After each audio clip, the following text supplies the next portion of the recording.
बातमी आहे लाखांदूर शहरातील। अवघ्या तासाभराच्या पावसाने केली लाखांदूर नगरपंचायतीची पुन्हा पोलखोल। रस्त्यांवर पाणीच पाणी। गेल्या अनेक दिवसांपासून पावसाने विश्रांती घेतल्यानंतर आज 23 ऑगस्ट रोजी लाखांदूर तालुक्यात मुसळधार पावसाने जोरदार हजेरी लावली।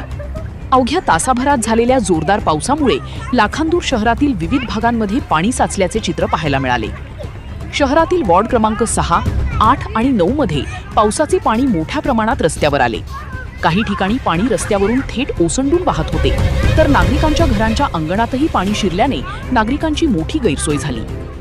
अवघ्या तासाभराच्या पावसाने शहरातील नाले सफाई, पाणी निचरा आणि पावसाळी नियोजनाचा प्रश्न पुन्हा ऐरणीवर आला आहे। पावसाचे पाणी वाहून जाण्यास योग्य व्यवस्था नसल्याने रस्त्यांवर पाणी साचत असल्याचा आरोप नागरिकांकडून करण्यात येत आहे।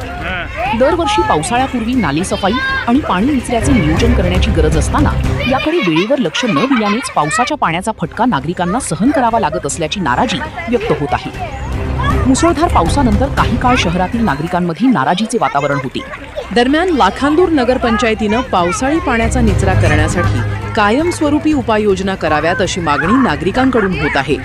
दरम्यान आजच्या पावसानं लाखांदूर शहरातील पाणी निचऱ्याच्या व्यवस्थेची पुन्हा एकदा पोलखोल झाल्याचे चित्र निर्माण झाले आहे।